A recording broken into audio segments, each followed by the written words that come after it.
देखो पहला नंबर हम लोगों ने बना लिया, अब हम लोग दूसरा नंबर स्टार्ट करेंगे। पहला नंबर हो चुका है, ठीक है। दूसरा नंबर में क्या कह रहा है, निम्न स्थितियों को, निम्न मतलब नीचे, ठीक है, निम्न स्थितियों को द्विघात समीकरण के रूप में निरूपित कीजिए। ये जो सारी स्थिति है इन सबको हमें द्विघात समीकरण के रूप में बदलना है, ठीक है। देखो जिस तरह से हम लोगों ने पहला नंबर में बनाया था, ठीक है, इसको द्विघात समीकरण में हम लोग जांचा था कि है या नहीं है, और इन सबको जो है द्विघात समीकरण के रूप में हमें क्या करना है, बदलना है। चलते हैं, शुरुआत करते हैं। दूसरा नंबर का है ना, दूसरा नंबर का बना रहे हैं ना हल। पहला नंबर में क्या कह रहा है पहले पढ़ते हैं। कहते हैं एक आयताकार भूखंड का क्षेत्रफल, भूखंड समझते हैं, जमीन, ठीक है, उसका जो क्षेत्रफल है वो कितना है, 528 मीटर स्क्वायर है। आयताकार है, वो जो भूमि है वो क्या है, आयताकार है, आयत के आकार का है, ठीक है। देखो आयत तो समझते ही है, जैसे ये वाला हम लोगों का लिया, ठीक है, ये जो हम लोग का पेपर है ये क्या है, आयत के आकार है, ठीक है। आयत में क्या क्या होता है, लंबाई होता है और चौड़ाई होता है। चौकी ले लो, चारपाई, वो क्या है, आयत है। टेबल ले लो, जो हम लोग का चौखट टेबल है वो क्या है, आयत है, ठीक है। हम लोग का कॉपी किताब ये सारी क्या है, आयत के आकार का ही तो है। चलो, आयत के आकार का भूखंड का जो क्षेत्रफल है उसका है 528 मीटर स्क्वायर, ठीक है। और कहता है कि क्षेत्र की लंबाई, खेत की जो लंबाई है वो मीटरों में बात हो रही है, चौड़ाई के दोगुने से एक अधिक है। लंबाई जो है चौड़ाई के दोगुने से एक अधिक है। तो हमें भूखंड की लंबाई और चौड़ाई ज्ञात करनी है, इसके लिए द्विघात समीकरण बनाना है। देखो लंबाई की बात हो रही है, कहते हैं कि जो लंबाई है ना वो चौड़ाई से दुगुना से एक अधिक, लंबाई जो है चौड़ाई का दुगुना से भी एक अधिक है। चलो क्या क्या लिखना है पहले वो देख लो। इस किताब को पहले इधर हटाते हैं, अब हम लोग पहले बनाएंगे, ठीक है। हमें नहीं मालूम कि जो खेत है उसकी चौड़ाई कितनी है, मालूम है, नहीं मालूम है, तो बोलेंगे माना कि भूखंड, किसका, भूखंड का, भूखंड की चौड़ाई, भूखंड की चौड़ाई मान लेते हैं, चौड़ाई कितना है, x मीटर, कितना मीटर, x मीटर। चौड़ाई जब x मीटर है तब लंबाई कितना हो जाएगा, लंबाई कितना हो जाएगा, लंबाई के बारे में जो कह रहा है कि चौड़ाई से दुगुना, तो चौड़ाई का दुगुना, चौड़ाई मेरा x मीटर है तो दुगुना क्या हो जाएगा, 2x हो जाएगा। यदि कोई पूछे 5 का दुगुना, तो 5 का दुगुना क्या करोगे, 5 दूनी 10 कर दोगे। ठीक उसी तरह से चौड़ाई का दुगुना, तो चौड़ाई को हम 2 से गुना कर दिए, 2x कर दिए, ठीक है।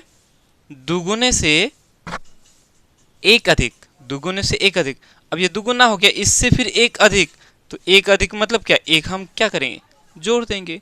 जैसे ही हमने एक जोड़ा मतलब एक अधिक हो गया, है ना, ये हो गया लंबाई, ठीक है। 2x + 1 मीटर, ये क्या हो गया, लंबाई हो गया। चलो हमें चौड़ाई और लंबाई पता चल गया, ठीक है, लंबाई और चौड़ाई पता चल गया। अब आगे क्या कहता है, आगे ये है, ये कहता है कि इसका जो क्षेत्रफल है, भूखंड का जो क्षेत्रफल, यहां लिखेंगे, यहां लिख लो, प्रश्नानुसार, प्रश्नानुसार। प्रश्न में क्या कह रहा है, भूखंड का क्षेत्रफल आयताकार भूखंड का क्षेत्रफल कितना दिया हुआ है, 528 मीटर स्क्वायर, ठीक है, इतना हमें प्रश्न में दिया हुआ है। चलो आयताकार भूखंड है तो आयत का क्षेत्रफल हम जानते हैं, आयत का क्षेत्रफल क्या होता है पता होना चाहिए आप सबको। तो आयता, जैसे ये आयत होता है तो आयताकार आयत का जो क्षेत्रफल होता है वो क्या होता है, लंबाई गुना चौड़ाई होता है। क्या होता है, लंबाई गुना चौड़ाई। तो हम क्या करेंगे, इस क्षेत्रफल जो ये जो आयताकार भूखंड का जो क्षेत्रफल, इसमें हम क्या करेंगे, लंबाई और चौड़ाई को गुना कर देंगे। ठीक है, क्या करेंगे, लंबाई कितना है, या पहले चौड़ाई को भी लिख सकते हैं, कोई दिक्कत नहीं। यहाँ लिखेंगे या चौड़ाई कितना है, x मीटर। ठीक है, और लंबाई कितना है, 2x जोड़ 1 मीटर बराबर 528 मीटर स्क्वायर हो गया। ठीक है, कोई दिक्कत। अब लिखेंगे या, पहली बात, ये मीटर और ये मीटर गुना होकर के हो जाएगा मीटर स्क्वायर हो जाएगा। क्या हो जाएगा, मीटर और मीटर को गुना करेंगे तो क्या हो जाएगा, मीटर स्क्वायर। ठीक है, मीटर और मीटर को जब गुना करेंगे तो कितना हो जाएगा, ये मीटर स्क्वायर हो जाएगा। ठीक है, इस बात को याद रखना है। तो अब देखो, ये मीटर और मीटर गुना होकर के मीटर स्क्वायर हो गया। अब पहले हमें क्या करना है, x और इसको गुना कर दें। x गुना 2x करेंगे तो क्या हो जाएगा, 2x स्क्वायर हो जाएगा। कितना हो जाएगा, 2x और 2x को गुना करेंगे 2x स्क्वायर हो गया। उसके बाद x और 1 को गुना करेंगे, प्लस है प्लस, x गुना 1 x ही हो जाएगा। ठीक है, कोई दिक्कत। और ये मीट इसको ऐसे ही कैंसिल कर दो, कोई दिक्कत नहीं, या आगे बढ़ाओगे तो कोई बात नहीं। यहाँ भी m है, यहाँ भी m है, तो ये मीटर और मीटर गुना होकर के ये हो जाएगा मीटर स्क्वायर हो जाएगा। क्या हो जाएगा, मीटर स्क्वायर हो जाएगा। बाकी यहाँ ये 528 मीटर स्क्वायर। देखो इधर भी मीटर स्क्वायर, इधर भी मीटर स्क्वायर। ठीक है, इसको क्या करो, काट दो, खत्म कर दो उसको, क्योंकि ये मीटर स्क्वायर यहाँ गुना हो रहा है, इस पर आकर के भाग हो जाएगा, तो वैसे भी कट जाएगा, या ऐसे भी हम लोग इसको काट सकते हैं। अब देखो, अब हमने क्या करना है, इसको इधर लेके आ जाना है, इस पूरे को क्या करना है, इधर लेके आ जाना है। तो देखो यहाँ ध्यान दो, 2x square plus x, metre तो खत्म हो गया ना। अब इसको हम क्या करेंगे, बराबर की इस पार लेंगे, जोड़ में है तो इस पर आके घटा में हो जाएगा, है ना। अब इधर बराबर क्या हो जाएगा, 0 हो जाएगा। कोई दिक्कत, इतना ही करना था, बाकी और कुछ भी नहीं। ठीक है, समझ में आई बात। अब देखो ये जो रूप देख रहे हैं, 2x स्क्वायर जोड़ x घटा 528 बराबर 0, ये एक समीकरण है। कैसा समीकरण है, तो द्विघात समीकरण है। ये क्या है, द्विघात समीकरण। बस इतना ही बना करके हमें इसको छोड़ देना है, आगे और नहीं बनाना है इसको। ठीक है, आगे हम क्या लिखेंगे,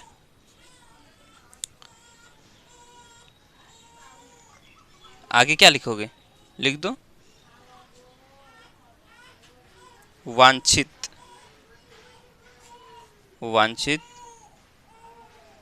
द्विघात समीकरण जो मांग रहा है, उसको जो निकाल के हम लोगों ने दिया, उसकी जगह पर हम लोग अभिष्ट भी लिखते हैं या वांछित भी लिखेंगे। ठीक है, वांछित द्विघात समीकरण 2x स्क्वायर प्लस x घटा 528 बराबर 0 है।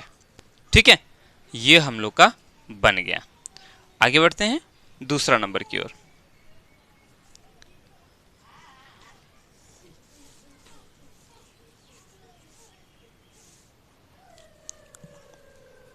पहले दूसरा नंबर पढ़ते हैं, क्या कहता है दूसरा नंबर। दूसरा नंबर में कह रहा है, दो क्रमागत धनात्मक पूर्णांकों का गुणनफल, मतलब जब दो धनात्मक पूर्णांकों को हम गुना करेंगे तो वो कितना हो जाएगा, 306। हमें पूर्णांकों को ज्ञात करना है। क्रमागत मतलब लगातार। धनात्मक पूर्णांक किसको कहते हैं, 1 2 3 4 5 6 7, ये सारे क्या है, धनात्मक पूर्णांक हैं। ठीक है, लगातार तो 1 के बाद 2 यानी 1 2, अगर 2 2 3 3 4 4 5 5 6 6 7 7 8 8 9 9 10, ये सारे क्या हुआ, क्रमागत यानी लगातार। ठीक है, तो देखो दो क्रमागत धनात्मक पूर्णांक, हमें नहीं मालूम कि वो दोनों पूर्णांक कौन कौन सा है, 4 है, 4 और 5 है, या 7 और 8 है, या 10 11 है, या 15 16 है, या 19 20 है, या 25 26 है, ये तो हमें नहीं मालूम। अगर हम मान लेते हैं कि, मान लेंगे अगर कि पहला जो पूर्णांक है वो है x, नहीं पता, मान लिया वो क्या है x, तो दूसरा क्या हो जाएगा, x जोड़ 1 हो जाएगा। नहीं, अगर पहला 16 है तो दूसरा क्या हो जाएगा, 17 होगा ना जी, मतलब 16 में हम 17 जोड़ देंगे, 1 जोड़ देंगे। अगर पहला 20 है तो दूसरा क्या हो जाएगा, 21 हो जाएगा। अगर पहला 25 है तो दूसरा क्या हो जाएगा, 26 हो जाएगा, मतलब एक ज़्यादा हो जाएगा। तो जैसे ही हम x मानेंगे तो दूसरा क्या हो जाएगा, x जोड़ 1 हो जाएगा। ठीक है, अब कहता है कि हम जब इन दोनों को गुना करेंगे तो कितना मिलेगा, 306 मिलेगा। कितना मिलेगा, 306 मिलेगा। ठीक है, बस अब इसी को हमें आगे बनाना है। लिखेंगे दूसरा नंबर। ठीक है, माना दो क्या बोला है, धनात्मक पूर्णांक ना, हाँ, दो धनात्मक क्रमागत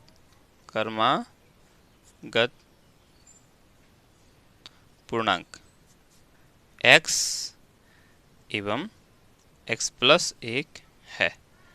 मान लिया, एक तो x है, दूसरा x प्लस 1 है। अब प्रश्न में क्या कह रहा है कि इन दोनों को जब गुना करेंगे तो 306 होगा। ठीक है, या लिख सकते हैं प्रश्नानुसार क्या कह रहा है, x और x प्लस 1 को हम गुना करेंगे तो क्या हो जाएगा, ये 306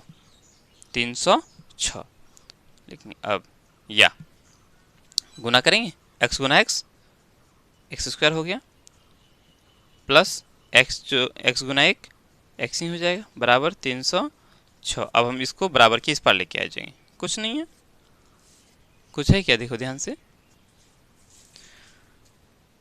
एक्स स्क्वायर प्लस एक्स, इसको इस पार 306 है तो ये जोड़ में है तो बराबर की इस पार आएगा तो घटा में हो जाएगा, 306 बराबर 0। अब हो गया, ये हम लोग का द्विघात समीकरण के रूप में आ गया। ठीक है, तो यहाँ भी वही लिखेंगे, अतः वांछित द्विघात समीकरण क्या है, x square plus x minus 306 is equal to 0 है। कोई दिक्कत, ये हम लोग का दूसरा भी बन गया। अब हम लोग आगे बढ़ते हैं, तीसरा नंबर भी खत्म कर देते हैं। इसमें 4 है टोटल, नहीं,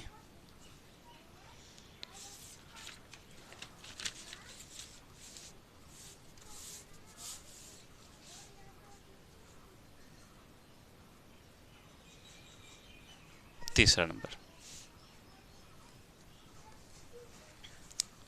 प्रश्न पढ़ते हैं, क्या कह रहा है प्रश्न हम लोगों का,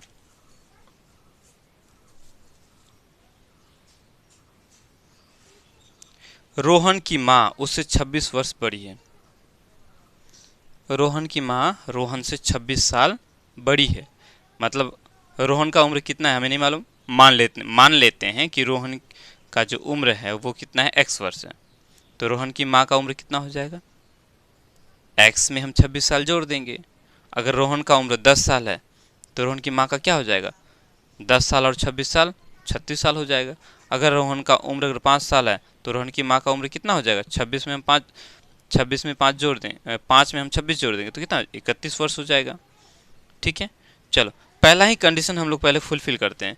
पहला कहा कि रोहन की माँ उससे 26 वर्ष अधिक है, यही कहा, तो हम पहले लिखेंगे, हमें नहीं मालूम रोहन का उम्र कितना है, नहीं मालूम ना, लिखेंगे माना कि रोहन का वर्तमान उम्र अभी वर्तमान उम्र कितना है, x वर्ष है, x साल, हमें नहीं मालूम। ठीक है, तब क्या हो जाएगा, रोहन की माँ का वर्तमान उम्र क्या हो जाएगा, हम x में 26 साल जोड़ देंगे, इतना हो गया, x जोड़ 26 वर्ष, x जोड़ 26 वर्ष, ये क्या हो गया, रोहन की माँ का उम्र हो गया। ठीक है, आगे बढ़ेंगे। आगे कहता है, हाँ पहले क्वेश्चन पढ़ना पड़ेगा, क्वेश्चन तो हम लोगों ने पढ़ा ही नहीं पूरा। कहते उनकी आयु का गुणनफल अब से 3 वर्ष पश्चात, यानी अभी जो उम्र है उसका 3 साल बाद दोनों के उम्रों को अगर गुना करेंगे तो वो हो जाएगा 360 साल। नहीं, दोनों के उम्रों को अगर गुना करेंगे तो वो हो जाएगा 360। ठीक है, जैसे एक बच्चा का उम्र है 5 साल, उसका बाप का उम्र है 30 साल, तो दोनों की उम्र को गुना करेंगे तो कितना हो जाएगा? 5 गुना 30, 5 या 15, 150 हो जाएगा, है कि नहीं? ठीक उसी तरह से 3 साल बाद की बात कर रहे हैं। कितने साल बाद? 3 साल बाद। 3 साल बाद मतलब रोहन का भी तो उम्र 3 साल बढ़ जाएगा, उसकी माँ का उम्र भी 3 साल बढ़ जाएगा, है ना? चलो लिखेंगे, अभी वर्तमान उम्र हो गया x वर्ष रोहन का और उसकी माँ का x जोड़ 26 साल हो गया। नहीं, लिखेंगे 3 वर्ष पश्चात, 3 वर्ष पश्चात, 3 साल बाद। 3 साल बाद क्या हो जाएगा? रोहन का उम्र, 3 साल बाद रोहन का उम्र क्या हो जाएगा? x जोड़ 3 साल हो जाएगा, है ना? और माँ का उम्र क्या हो जाएगा? माँ का उम्र अभी तो है x जोड़ 26 साल, तो x जोड़ 26 साल हो गया, उसमें 3 साल जोड़ देंगे तो कितना हो जाएगा?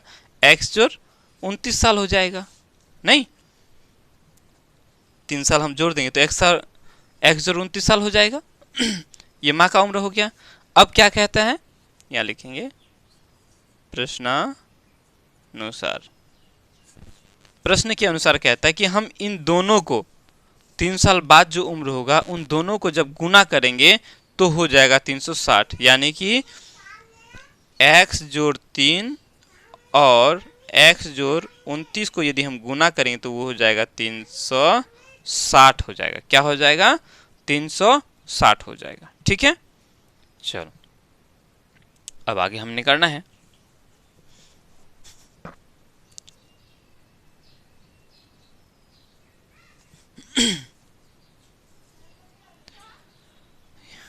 एक काम करो, यहाँ एक सूत्र हम लोग अप्लाई कर सकते हैं। यहाँ अगर ध्यान दोगे, ये x जोड़ a और x जोड़ b के रूप का है। क्या है? क्योंकि ये भी x ये भी x, फर्क है तो ये 3 और ये 29, ये a और इसको b मान लो, है कि नहीं? इस सूत्र को अप्लाई करना। ये सूत्र, ये क्या होता है? x स्क्वायर प्लस, ठीक है, a जोड़ b x प्लस, ठीक है, a गुना b, ए बी। इस सूत्र को अप्लाई करना है। ठीक है, याद रहेगा, जब भी इस तरह से आए तो इस सूत्र को अप्लाई कर देना। ठीक है, चलो दिखाई पड़ता नहीं? देखो, अब हमने क्या करना है, या इसी सूत्र को अप्लाई करेंगे। एक्स स्क्वायर, तो लिखो एक्स स्क्वायर, क्योंकि प्लस है तो और इसमें तो कोई फर्क नहीं है। ए जोड़ बी करेंगे, ए जोड़ बी क्या होता है?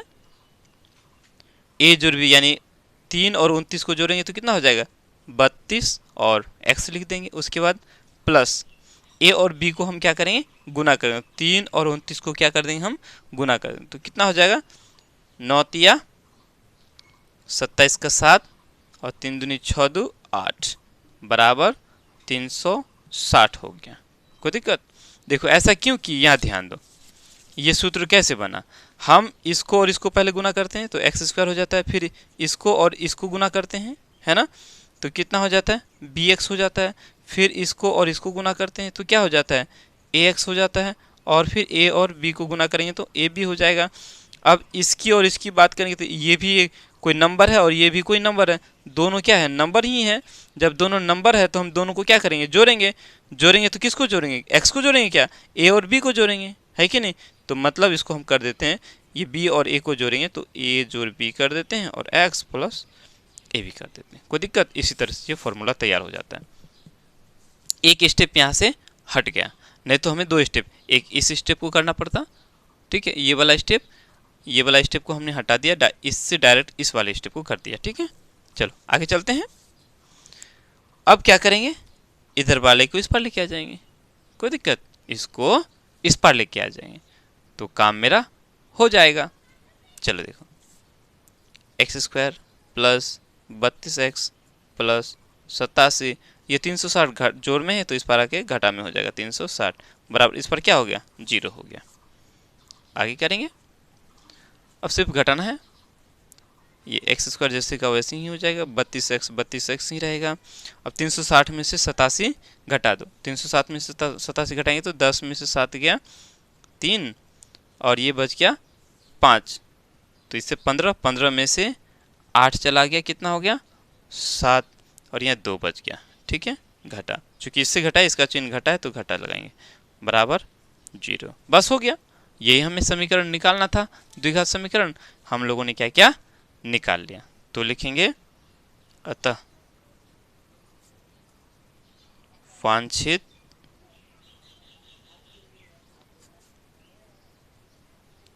द्विघात समीकरण क्या है, x² प्लस 32x घटा 273 बराबर 0 है। क्लियर, कोई दिक्कत इसमें, मेरे ख्याल से किसी प्रकार का दिक्कत नहीं होना चाहिए, ठीक है। अब हम लोग आगे बढ़ते हैं चौथे नंबर की ओर, देख लेते हैं चौथा नंबर क्या कह रहा है, हम लोग इसको पहले पढ़ के देख लेते, ठीक है। देखो क्या कह रहा है, एक रेलगाड़ी है, रेलगाड़ी तो देखे ही होंगे आप लोग, क्या, एक रेलगाड़ी है जो 480 किलोमीटर की दूरी समान चाल से तय करती है, बिल्कुल एक समान चाल से 480 किलोमीटर की दूरी तय करती है, ठीक है। यदि इसकी चाल 8 किलोमीटर प्रति घंटा कम होती तो वह उसी दूरी को तय करने में 3 घंटे अधिक लेती। 8 किलोमीटर प्रति घंटा अगर इसकी चाल क्या किया जाए, कम कर दिया जाए, ठीक है, तो उस दूरी को तय करने में 3 घंटा अधिक लगाती है। तो हमें रेलगाड़ी की चाल ज्ञात करनी है, तो इसको हमें क्या करना है, द्विघात समीकरण के रूप में व्यक्त करना है। चलो जो जो दिया हो पहले हम उसको लिख लेते हैं, फिर आगे हम लोग समझते हैं, ठीक है। कितना नंबर, चौथा नंबर ना, ठीक है, चौथा नंबर क्या करें, लिख लेते हैं, रेलगाड़ी द्वारा तय की गई दूरी, रेल गाड़ी द्वारा तय की गई दूरी कितना है, 480 किलोमीटर, ठीक है।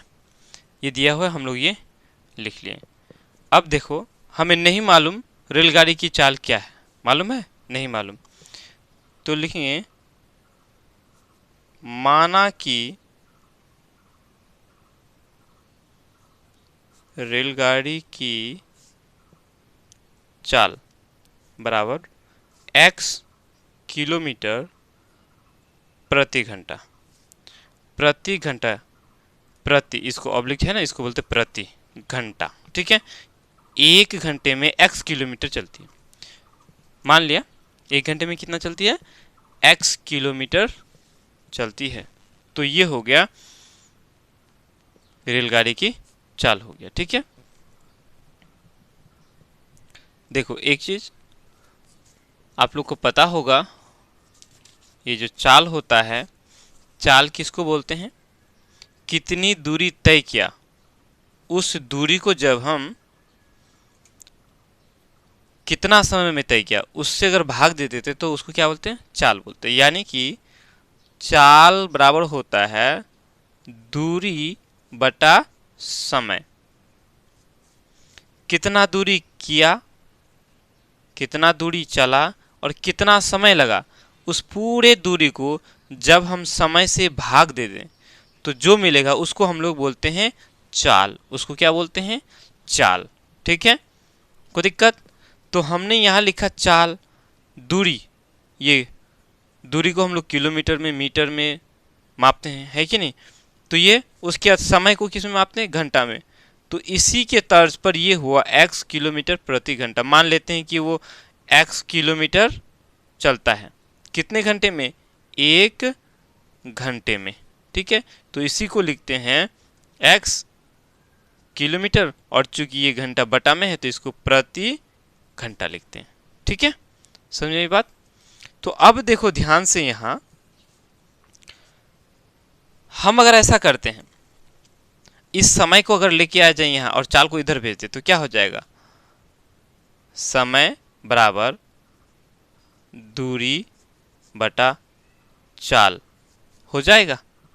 कोई दिक्कत, समय बराबर क्या हो जाएगा, दूरी बटा चाल, ठीक है। तो हम यहां लिखेंगे, इसी को जो है ना,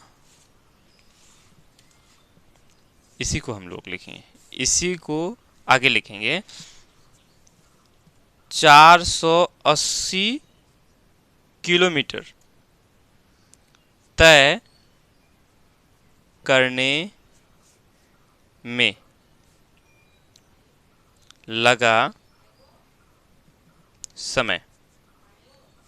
रेलगाड़ी चलती है 480 किलोमीटर दूरी तय करने में रेलगाड़ी को कितना समय लगेगा, ये समय लग जाए। समय बराबर क्या होता है, दूरी बटा चाल। दूरी कितना है, 480 किलोमीटर, ऊपर 80 किलोमीटर है ना, उसके बाद चाल क्या हो गया, चाल हम लोग ले लिया x किलोमीटर प्रति घंटा।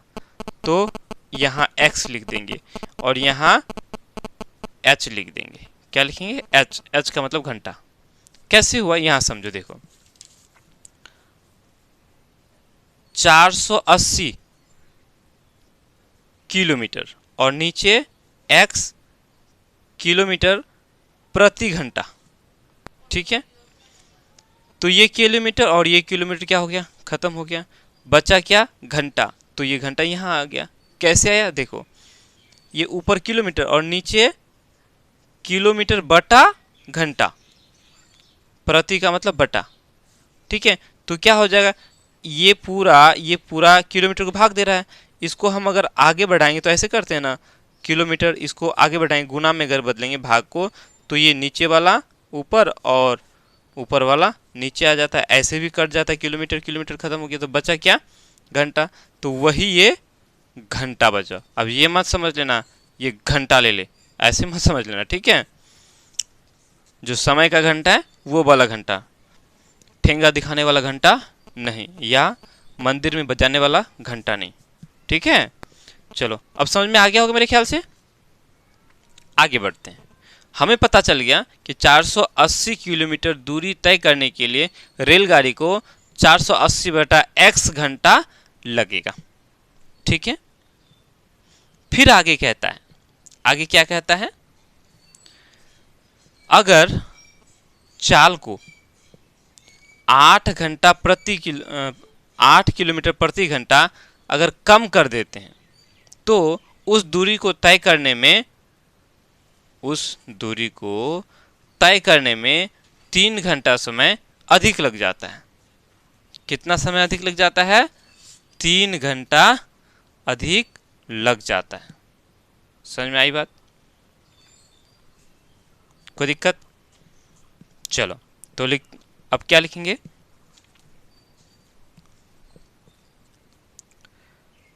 चाल, ठीक है, 8 किलोमीटर प्रति घंटा, ठीक है, 8 किलोमीटर प्रति घंटा कम होने पर, चाल 8 किलोमीटर प्रति घंटा कम होने पर, ठीक है, 480 किलोमीटर तय करने में लगा समय बराबर क्या हो जाएगा, 8 किलोमीटर प्रति घंटा कम, तो क्या हो जाएगा 480 बटा x घटा 8 हो जाएगा, इतना घंटा हो जाएगा। नहीं समझ में आया? नहीं समझ में आया? एक बार फिर से समझो। जो चाल है, ठीक है, चाल क्या है? 1 घंटे में x किलोमीटर चलता है। कहता है कि उसमें अगर 1 घंटा में 8 किलोमीटर कम कर दें, मान के चलते हैं अगर x की जगह अगर मेरे पास होता 70 किलोमीटर प्रति घंटा, 70 किलोमीटर प्रति घंटा की बात होती, 1 घंटे में 70 किलोमीटर, कहते कि 8 घंटा प्रति किलोमीटर कम कर दीजिए। तो 1 घंटा में जहाँ 70 किलोमीटर चलता है तो 8 घंटा कम कर देंगे, मतलब 70 में से हमें क्या करना पड़ेगा? 8 घटाना पड़ेगा। ठीक है, समझ में आई बात? 70 किलोमीटर प्रति घंटा में से 8 किलोमीटर प्रति घंटा घटा देंगे, मतलब 70 में 8 हम क्या करेंगे? घटा देंगे। ठीक है, तो ठीक उसी तरह से चाल में से, यानी कि x किलोमीटर प्रति घंटा में से मैं 8 किलोमीटर प्रति घंटा क्या करेंगे? कम कर दें। तो कम होने पर जो है 480 किलोमीटर दूरी तय करने में कितना समय लगेगा? 480 बटा x घटा 8 घंटा। समझ आई बात? ठीक है, 480 किलोमीटर तो 480 किलोमीटर रह जाएगा। और चाल कितना हो गया? इस पूरे में से, यानी x किलोमीटर में से 8 किलोमीटर को घटा दिया मैं। ठीक है, समझ आई बात? चलो अब देखो, अब यहाँ लिखेंगे, अभी यही खत्म नहीं हुआ है, यहाँ लिखो प्रश्नानुसार। प्रश्नानुसार प्रश्न में क्या कहता है कि देखो, कहता ये है कि ये जो समय है ना 3 घंटा ज़्यादा ले लेता है। क्या लेता है? 3 घंटा ज़्यादा ले लेता है। देखो, जहाँ 70 किलोमीटर की स्पीड से हम लोग चल रहे थे, 1 घंटा में 70 किलोमीटर जाएंगे, वहीं 8 किलोमीटर कम हो गया, तो 70 किलोमीटर चलने के लिए समय तो ज़्यादा लगेगा ही। ठीक है, लगेगा कि नहीं? उसी तरह से 400, जैसे ही हम लोग का 8 किलोमीटर प्रति घंटा कम कर दिए चाल को, तो इसी 480 किलोमीटर को दूरी करने में जो समय लगता है वो 3 घंटा ज़्यादा लग जाता है। 3 घंटा क्या लग जाता है? ज़्यादा लग जाता है। ठीक है, मतलब ये जो है इससे 3 घंटा ज़्यादा है। पहले जितना समय लगता था उससे ये 3 घंटा ज़्यादा है। अगर मान के चलते अगर पहले मुझे 15 घंटा में पहुंच जाते थे, तो अब कितने घंटा में पहुंचेंगे? 18 घंटा में। कितने घंटा में? 18 घंटा में। मतलब 3 घंटा ज़्यादा होगी ये, तो 18 में से 15 घटाएंगे तो कितना बचेगा? 3 बच जाएगा। तो बस वही प्रश्नानुसार क्या करेंगे हम लोग? 480 बटा x घटा 8, इस पूरे में से हम घटाएंगे किसको? 480 बटा x को घटाएंगे तो बचेगा 3। समझ में आई बात? जैसे कि अगर पहले मेरा अगर 15 घंटा लगता, मान के चलते ये समय है ना इतना घंटा, तो 15 घंटा, अब चूंकि चाल कम कर दिए हैं तो कितना घंटा लगा? इतना घंटा। मान के चलते कि 18 घंटा लगा है, तो इससे 3 घंटा ये ज़्यादा है, मतलब इससे हम इसको घटाएंगे तो 3 बचेगा। तो हम इससे इसको घटाएंगे, इसको लिख दिया, घटा लिख दिया, अब इसको घटा रहे, घटा दिए तो कितना मिलेगा? 3 मिलेगा। आई बात समझ में? मेरे ख्याल से समझ में आया होगा। नहीं? चलो आगे बढ़ते हैं। अब इसको आगे बढ़ाना है, यहाँ लिखेंगे या। ठीक है, अब ये भिन्न की तरह आ गया, भिन्न का जोड़ बनाया ना, भिन्न भिन्न जोड़ घटा गुना भाग। अब क्या करना है? इसका x घटा 8 और x का क्या लेना है? एलसीएम लेना है, लॉसो लेना है। क्या लेना है? एलसीएम लेना है। कैसे लेंगे? देखो, x घटा 8 और x, इन दोनों का एलसीएम लेंगे तो क्या हो जाएगा? ये हो जाएगा x घटा 8 और x, दोनों को गुना कर देंगे। कुछ समझ में आया? ये छोटे बच्चों वाला कहानी है जी। देखो बताए दे रहा हूँ, एक बार क्या कर रहा हूँ? बताए दे रहा हूँ आप लोगों को। काहे ना समझ में आएगा? आना है, हर हाल में समझ में आना है। ठीक है, मैं समझाऊँ और समझ में आए नहीं, ये बात नहीं हो सकता है। A to Z खोल खोल के बताऊंगा आप लोगों को। ठीक है, चलो देखो, अगर मेरे पास 2/3 है, ठीक है, उसके बाद जोड़ है 7/5 है, ये 3 और ये 5। ठीक है, इस तरह का होता है तो डायरेक्ट भी आप लोग बना सकते हो। अगर ज़्यादा स्मार्ट हैं आप लोग तो आसानी से इसको बना सकते हो। अगर नहीं तो छोटे बच्चों की तरह अगर बनाते तो हम क्या करते हैं, इस 3 और 5 का लॉस हो लेते हैं। चूंकि ये 3 और 5 करता नहीं है तो हम इन दोनों को क्या करते हैं, गुना कर देते हैं। गुना करने के लिए क्या करते हैं, हम इसको ऐसे भी लिखते हैं, 3 गुना 5 भी लिख सकते हैं, या 3 5 15 भी लिख सकते हैं। तो अब इसको कैसे बनाते हैं, 5 बच गया, 5 और 2 को गुना करेंगे, 5 दूनी 10, उसके बाद ये जोड़, ये 5 है ये 5 है तो 3 बच गया, 7 या 21। या अगर ये भी अगर भारी लगा तो आप लोग कुछ ऐसे भी बनाते होंगे, इसी को ऐसे, जो 7/5 को कैसे बनाते होंगे, ऐसे, 5 दिया 15 कर दिया। अब बोलते कि पढ़ो जी 3 का पहाड़ा कई बार में 15 आएगा, 5 बार में, तो 5 और 2 को गुना करेंगे, यानी 2 गुना 5 लिखेंगे, फिर जोड़, है ना, फिर 5 का पहाड़ा पढ़ो जी कई बार में 15 आएगा, तो 3 बार में, तो इसको और 3 को क्या करो, गुना करो, वही तो हमने किया। क्या है ये, 5 दूनी 10 जोड़ 7 या 21/15, वही है ना।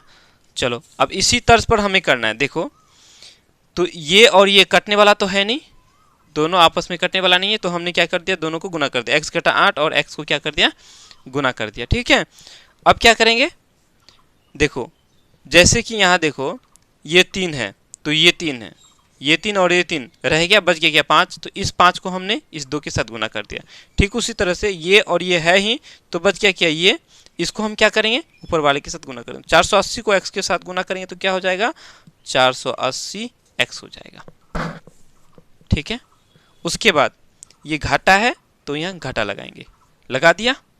आगे चलते हैं, अब देखो यहाँ x है यहाँ x है, तो x और x छोड़ दो, बच गया क्या, x घटा 8, हम 480 को x घटा 8 के साथ गुना करेंगे, तो पहले तो 480 लिख लो, उसके बाद x घटा 8 को लिख लो, इस तरह से लिखने का मतलब है गुना कर रहे हैं, तो इधर बराबर 3 लिख करके यहाँ छोड़ दो फिलहाल। ठीक है, आगे बढ़ते हैं।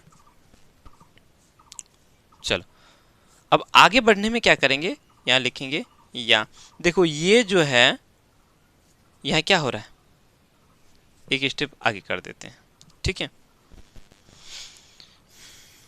अब क्या हो जाएगा, ये 480 को फिलहाल ये इसको गुना कर दो, ये और ये गुना हो रहा है, x और x को गुना करेंगे क्या हो जाएगा, x² हो जाएगा, घटा 8 को x के साथ गुना करेंगे तो 8x हो जाएगा, घटा 8। कोई दिक्कत, यहाँ तक मेरे ख्याल से दिक्कत नहीं होना चाहिए, बराबर 3 है, इसको लिख दो। अब यहाँ देखो 480x, देखो ये 480 को x के साथ गुना करना है, x जोड़ में है तो घटा 480x हो गया, 480 को x के साथ गुना किए तो उसके बाद ये घटा और ये घटा गुना होकर के जोड़ हो गया। 480 को हम क्या करेंगे, 8 के साथ गुना करेंगे, तो 480 को 8 के साथ गुना करेंगे तो क्या हो जाएगा, 0 8 8 64, बच गया 6, 8 चौका 32, 6 38 हो गया। ठीक है, कोई दिक्कत। चलो अब यहाँ ध्यान दो, ये 480x घटा में और ये 480x जोड़ में, तो ये दोनों क्या हो जाएगा, खत्म हो गया, एक जैसा है, साइन अलग अलग, दोनों क्या गया, खत्म हो गया। अब क्या करेंगे, देखो ये इस पूरे में बटा में है, हम इसको इस पार लेके आ जाएंगे, इसको क्या करेंगे, इस पार लेके आ जाएंगे, तो ये भाग में है, इधर वाला क्या है, ये भाग में है, इतना बटा इतना, तो ये भाग में हो गया, बराबर के उस पार लेके जाएंगे तो क्या हो जाएगा, ये इसके साथ गुना हो जाएगा, इसके साथ क्या हो जाएगा, गुना हो जाएगा। अब इस पार क्या बच गया, इस पार सिर्फ बच गया 3840 बच गया, बाकी को इस पार लेके आ जाना। x² को 3 के साथ गुना करेंगे तो 3x² हो गया, माइनस 8x को हम 3 के साथ गुना कर देंगे तो 8 या 24x हो गया। कोई दिक्कत, मेरे ख्याल से दिक्कत नहीं होना चाहिए, क्योंकि ये इधर में भाग हो रहा है, बराबर के उस पार लेके जाएंगे तो ये गुना में बदल जाएगा, तो ये पूरा 3 के साथ गुना हो गया, 3 के साथ हमको दोनों को गुना करना है। ठीक है, चलो आगे चलते हैं, यहाँ लिखेंगे। अब क्या करना है, इस पूरे को जो है ना बराबर के इस पार लेके आ जाना है, इस इधर वाले को 0 कर देना। ठीक है, तो चलो करते हैं।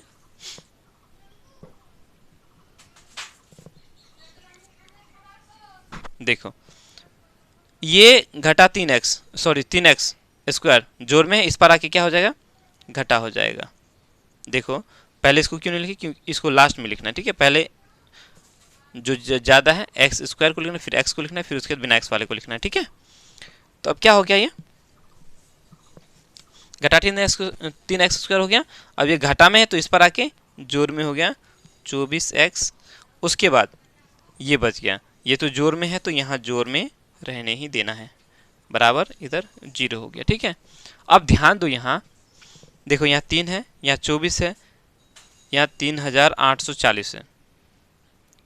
देखो अगर हम 3 से अगर भाग दे देते हैं अगर इधर वाले को, ठीक है, 3 से तो 24 खत्म हो जाएगा। क्या ये 3 से कटेगा? पता कैसे करेंगे 3 से कटता है कि नहीं? देखो सबको जोड़ दो, जोड़ करके अगर 3 से भाग लग जाए तो बोलेंगे 3 से कटेगा। तो देखो 3 और 8 11, 11 और 4 15, 15 और 0 15 ही होता है। बोलो 15 3 से कटेगा?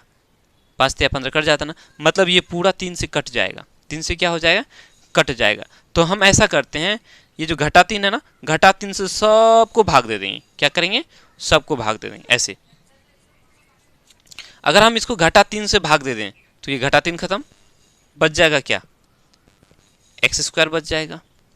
अब हम अगर 24 को घटा 3 से अगर भाग दे दें, 24 को हम घटा 3 के साथ भाग दे देंगे तो 3 का 3, 3 8 है 24, चूंकि घटा है जोड़ भागा घटा, घटा ही रह जाएगा, मतलब ये घटा 8x हो जाएगा। ठीक है, कोई बात। उसके बाद ये है घटा, सॉरी ये 3840 बटा घटा 3 करेंगे, 3 से कट जाएगा तो 3 का 3, या 3 1 का 3 और ये 8 है, 3 दूनी 6 बच गया 2, 2 पर 4 24।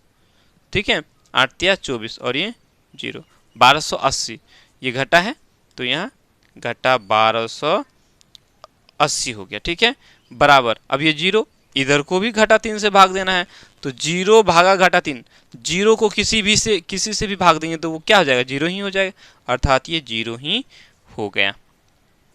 ठीक है, कोई दिक्कत? यही तो हमें निकालना था, अब आगे हमें नहीं करना है, ये द्विघात समीकरण के रूप में आ गया, बस हमें यहीं रुक जाना है। ठीक है, देखिए अतः यही जो है क्या है? अभिष्ट क्या है? द्विघात समीकरण है। तो यही अभिष्ट द्विघात